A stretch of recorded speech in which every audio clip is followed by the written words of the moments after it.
Take exam के लिए important है। बायोलॉजी की क्वेश्चन की ओर हम चलते 50 क्वेश्चन आपको फर्स्ट सीरीज में 50 क्वेश्चन आपको बताया जाएगा। अब देखिए पहला क्वेश्चन है, मनुष्य में कुल कितनी हड्डियां होती है? तो मनुष्य में कुल कितनी हड्डियां होती है?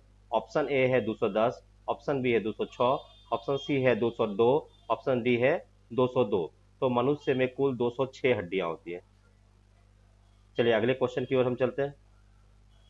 नवजात शिशु में हड्डियों की संख्या कितनी होती है? क्वेश्चन मेरा दूसरा नंबर क्वेश्चन है, नवजात शिशुओं में हड्डियों की संख्या कितनी होती है? ऑप्शन ए है 200, ऑप्शन बी है 206, ऑप्शन सी है 300 और ऑप्शन डी है 306। तो नवजात शिशु में हम जानते हैं 300 हड्डियां होते हैं। नेक्स्ट क्वेश्चन की ओर चलते हैं। मनुष्य की खोपड़ी में कितनी अस्थियां होती है? नेक्स्ट क्वेश्चन है मेरा, मनुष्य की खोपड़ी में कितनी अस्थियां होती है? मनुष्य की खोपड़ी में ऑप्शन ए है 29, ऑप्शन बी है 30, ऑप्शन सी है 32, ऑप्शन डी है 34। तो मनुष्य की खोपड़ी में 29 हड्डी अस्थियां होती है। ए नंबर ऑप्शन मेरा सही हो जाएगा। नेक्स्ट क्वेश्चन की ओर चलते हैं। मनुष्य के शरीर में पसलियों की संख्या कितनी होती है? तो मनुष्य के शरीर में पसलियां आपको बताना है, पसलियों की संख्या कितनी होती है? ऑप्शन ए है 12, ऑप्शन बी है 10, ऑप्शन सी है 14, ऑप्शन डी है 11। तो मनुष्य की शरीर में पसलियों की संख्या 12 होती है। ऑप्शन ए आपका सही जवाब हो जाएगा। नेक्स्ट क्वेश्चन की ओर हम चलते हैं। मानव शरीर की सबसे छोटी हड्डी है, मानव शरीर की सबसे छोटी हड्डी है नाखून की नाखून। ऑप्शन ए है नाखून, ऑप्शन बी है जबड़े की, ऑप्शन सी है स्टेप्स के और ऑप्शन डी है नाक की। तो सबसे छोटी हड्डी स्टेप्स की हड्डी होती है। ऑप्शन सी आपका सही जवाब हो जाएगा। नेक्स्ट क्वेश्चन की ओर चलते हैं। मानव शरीर की सबसे लंबी हड्डी कौन सी होती है? आपको बताना है मानव शरीर के, जैसे हम पिछले क्वेश्चन में बताए थे, मानव शरीर की सबसे छोटी छोटी हड्डी हो गई स्टेपिस की हड्डी। और इसी तरफ से अगला क्वेश्चन है, मानव शरीर की सबसे लंबी हड्डी कौन सी होती है? तो ये दोनों क्वेश्चन बहुत ज़्यादा इंपॉर्टेंट है। ऑप्शन ए है स्टेपिस, ऑप्शन बी है फिबुला, ऑप्शन सी है टीबिया, ऑप्शन डी है फीमर। तो सबसे लंबी हड्डी फीमर की हड्डी होती है। नेक्स्ट क्वेश्चन की ओर हम चलते हैं। टीबिया नामक हड्डी पाई जाती है, टीबिया नामक हड्डी कहाँ पाई जाती है? आपका ए नंबर ऑप्शन है खोपड़ी में, बी नंबर ऑप्शन है पैर में, ऑप्शन सी है भुजा में, ऑप्शन डी है मुंह में। तो टीबिया हड्डी पैर में पाई जाती है, जो सबसे लंबी मानी जाती है। सबसे लंबी हड्डी टीबिया की हड्डी मानी जाती है हमारे शरीर में। नेक्स्ट क्वेश्चन की ओर चलते हैं। दांतों तथा हड्डियों में पाए जाने वाले तत्व हैं, दांतों और हड्डियों में कौन से तत्व पाए जाते हैं? ऑप्शन ए है पोटेशियम व कैल्शियम, ऑप्शन बी है कैल्शियम व मैग्नीशियम, ऑप्शन सी है कैल्शियम और फास्फोरस, ऑप्शन डी है फास्फोरस और सल्फर। तो फास्फोरस व सल्फर होगा, फास्फोरस और सल्फर यहाँ होगा, गलती से लिखा गया।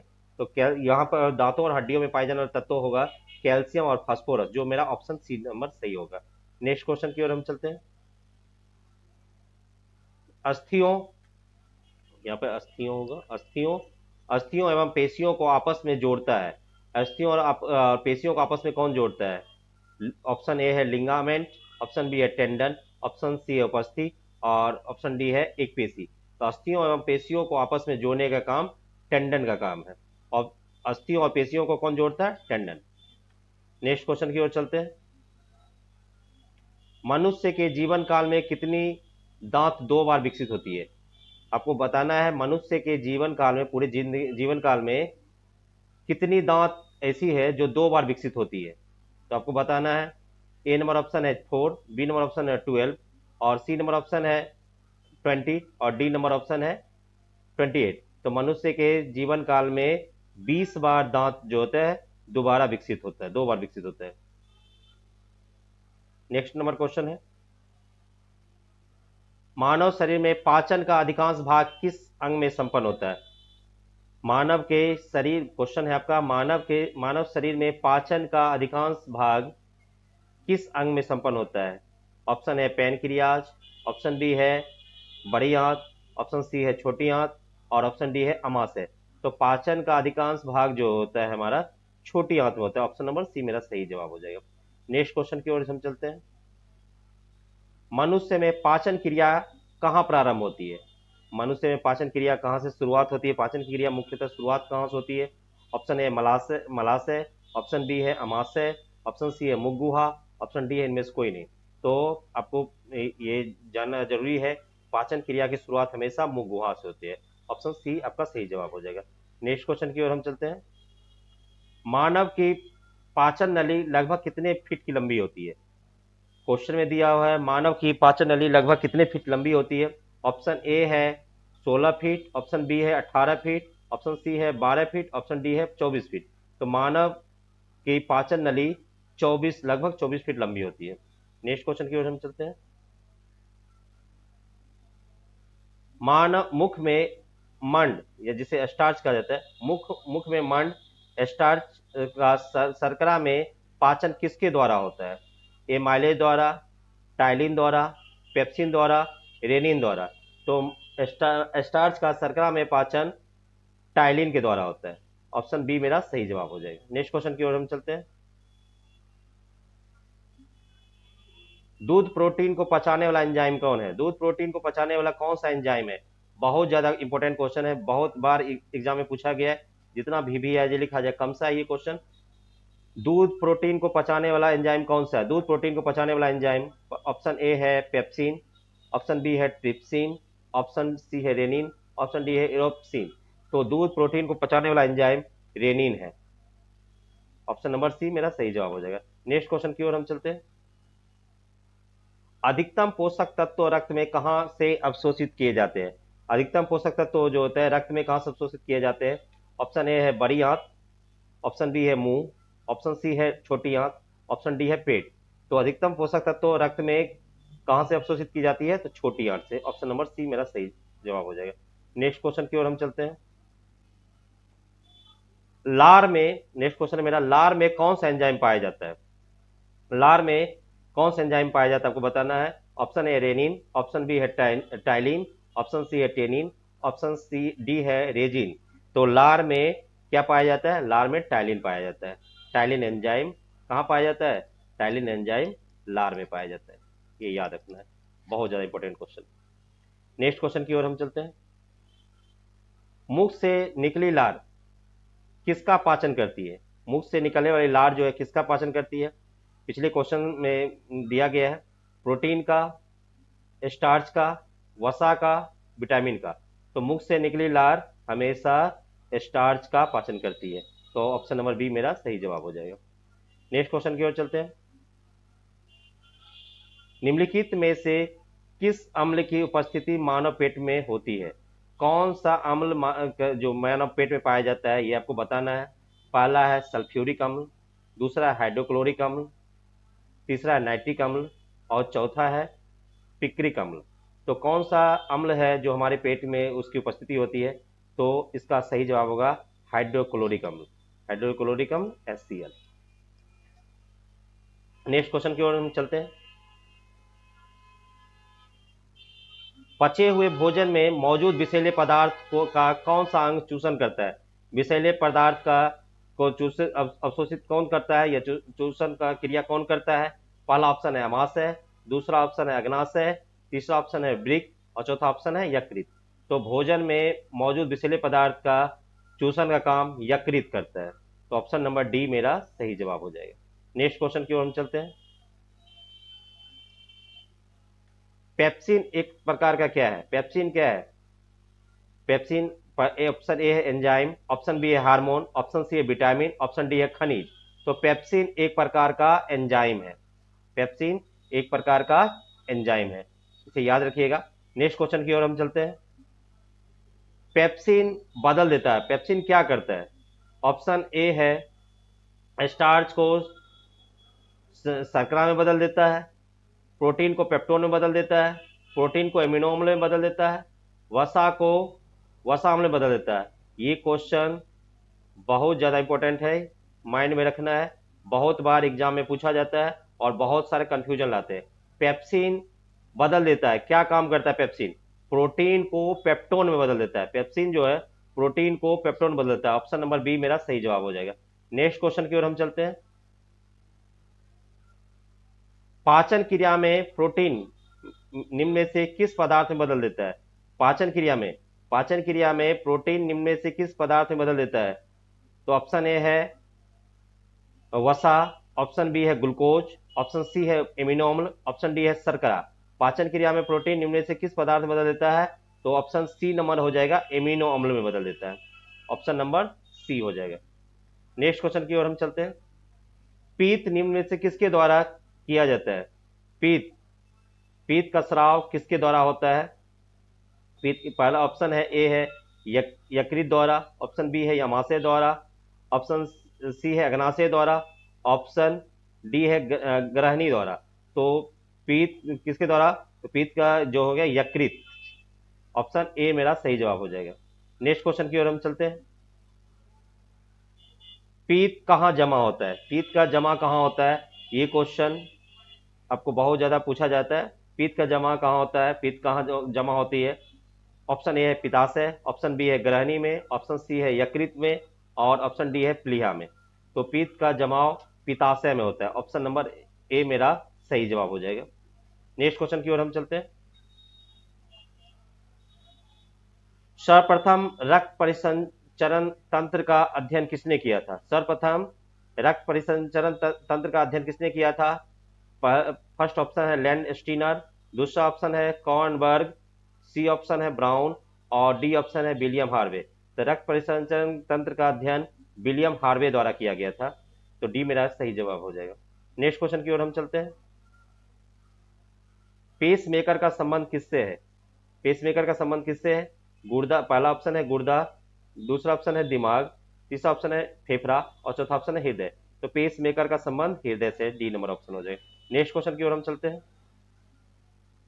रुधिर दबाव यानी ब्लड प्रेशर का मापक यंत्र क्या है? ब्लड प्रेशर का मापक यंत्र क्या है? पहला है ईसीजी। ईसीजी क्या होता है?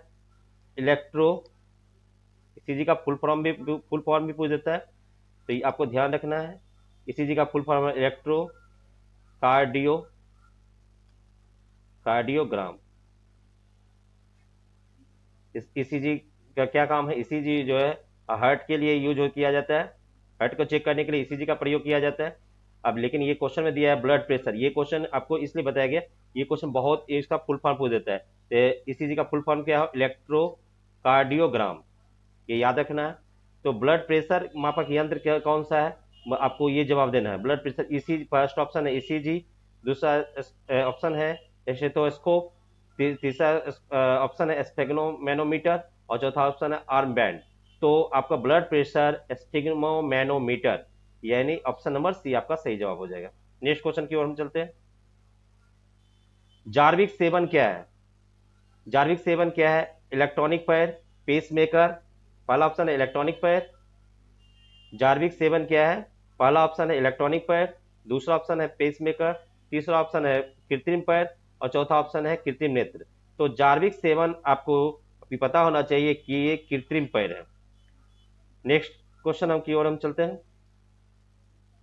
मनुष्य के शरीर में हृदय को एक बार धड़कने के लिए कितना समय लगता है? तो मनुष्य के शरीर को एक बार धड़कने के लिए ऑप्शन ए है 1 सेकेंड, ऑप्शन 2 है 1 मिनट, ऑप्शन सी है 1.5 सेकेंड, ऑप्शन डी है 0.8 सेकेंड। मनुष्य के शरीर में हृदय को एक बार धड़कने के लिए हमेशा क्या 0.8 सेकेंड लगता है। ऑप्शन नंबर डी आपका सही जवाब हो जाएगा। नेक्स्ट क्वेश्चन की ओर हम चलते हैं। स्वस्थ मनुष्य में प्रति मिनट हृदय संपंदन कितनी बार होता है? आपको ये क्वेश्चन कितनी बार पूछ रहा है, कितना बार धड़कता है प्रति मिनट, 1 मिनट में कितनी बार धड़कता है? ऑप्शन ए है 58 बार, ऑप्शन बी है 67 बार, ऑप्शन सी है 72 बार, ऑप्शन डी है 90 बार। तो ये हो जाएगा आपका 72 बार। नेक्स्ट क्वेश्चन की ओर हम चलते हैं। मानव हृदय में कितने कोष्ठक होते हैं? ये क्वेश्चन बहुत बार पूछा गया है एसएससी में। मानव हृदय में कितने कोष्ठक होते हैं? ऑप्शन ए है 2, ऑप्शन बी है 3, ऑप्शन सी है 4, ऑप्शन डी है 5। तो कितने कोष्ठक होते हैं? तो आपको मानव हृदय में कितने कोष्ठक होते हैं? तो मानव हृदय में 4 कोष्ठक होते हैं। नेक्स्ट क्वेश्चन की ओर हम चलते हैं। नाड़ी दर कहां से मापा जाता है? तो नाड़ी दर कहां से मापते हैं? सीरा से, धमनी से, त्वचा से, और तंत्रिका से। तो नाड़ी दर हम कहां से मापते हैं? तो धमनी से। बी नंबर आपका सही जवाब हो जाएगा। नेक्स्ट क्वेश्चन की ओर हम चलते हैं। स्वस्थ मनुष्य का रक्तचाप, ब्लड प्रेशर जो होता है, कितना का माप कितना होता है? तो कितना होता है? ये आपका दिया हुआ ऑप्शन ए 120 mm से 80 mm, 200 mm व 110 mm, 90 व 60 mm, 85 व 55 mm। तो कितना होता है? 120 व 120 mm व 80 mm। ब्लड प्रेशर जो माप होता है वो कितना होता है? 120 mm व स्वस्थ मनुष्य के 120 mm व 80 mm। तो आपका ए नंबर आपका सही जवाब हो जाएगा। अब नेक्स्ट क्वेश्चन की ओर हम चलते हैं। सामान्य जीवन काल में मनुष्य का हृदय कितनी बार धड़कता है? सामान्य जीवन काल में मनुष्य के हृदय कितनी बार धड़कता है? ऑप्शन ए है 1 अरब बार, ऑप्शन बी है 2 अरब बार, ऑप्शन सी है 3 अरब बार, ऑप्शन डी है 4 अरब बार। तो मानव के जीवन काल में मनुष्य का हृदय 2 अरब बार धड़कता है। ऑप्शन बी आपका सही जवाब हो जाएगा। नेक्स्ट क्वेश्चन की ओर हम चलते हैं। शरीर की विशालतम धमनी है, शरीर की विशालतम धमनी किसे कहा जाता है? ये ऐसा करके भी क्वेश्चन आता है। ऑप्शन ए है वेना केवा, ऑप्शन बी है एरोटा, ऑप्शन सी है केसिका, ऑप्शन डी है निलय। तो शरीर की विशालतम धमनी एरोटा को कहा जाता है। एरोटा जो है शरीर की विशालतम धमनी किसे कहा गया है? तो एरोटा को कहा गया है। नेक्स्ट क्वेश्चन की ओर हम चलते हैं। स्वस्थ स्वस्थ मानव के शरीर में रक्त की कुल मात्रा कितनी होती है? स्वस्थ जो मानव है उसके शरीर में रक्त की मात्रा क्या होती है? ये आपको जवाब देना है। ऑप्शन ए शरीर के वजन का 10%, शरीर के वजन का 25%, शरीर के वजन का 7% और शरीर के वजन का 5%। तो मानव शरीर में रक्त की मात्रा जो होनी चाहिए वो शरीर के वजन का 7% होना चाहिए। नेक्स्ट क्वेश्चन की ओर हम चलते हैं।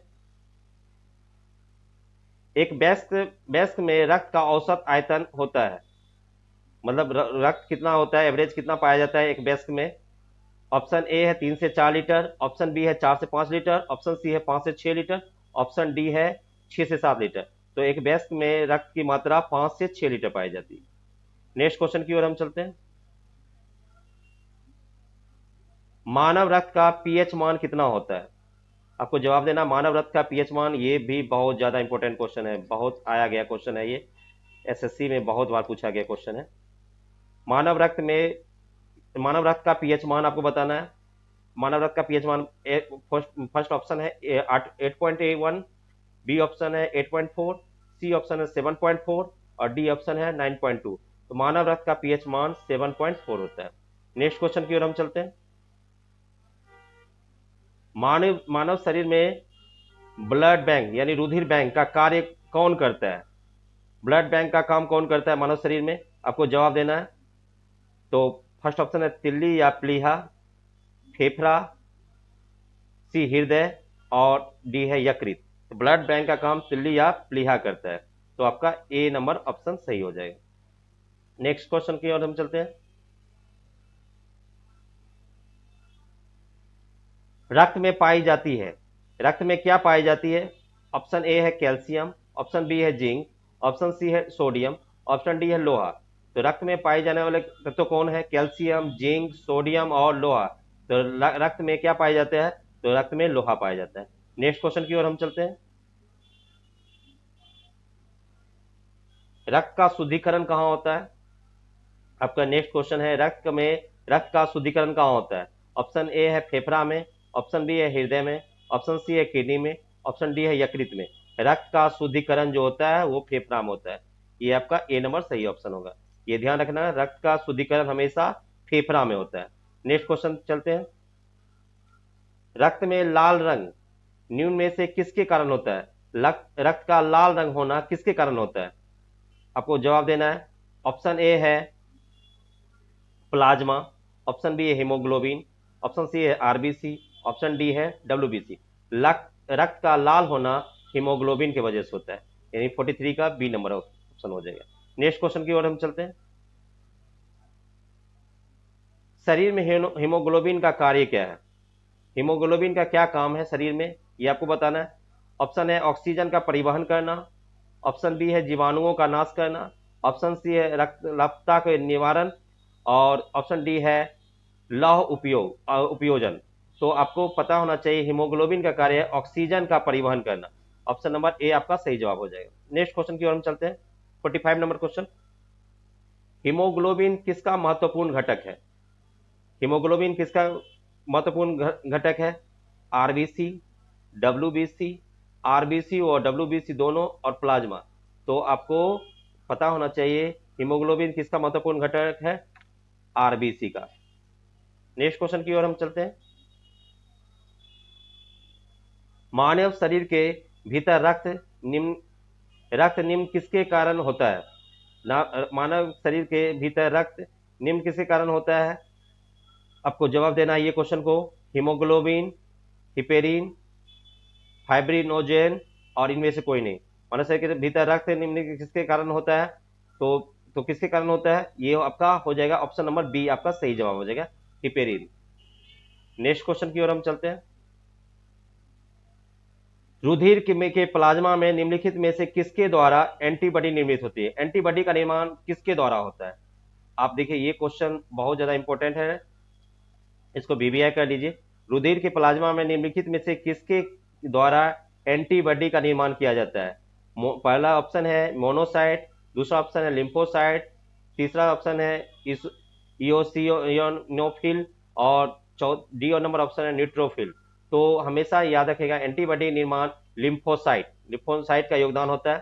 तो बी नंबर आपका करेक्ट आंसर हो जाएगा। नेक्स्ट क्वेश्चन की ओर हम चलते हैं। लाल रक्त कणिकाओं का श्मशान किसे कहलाता है?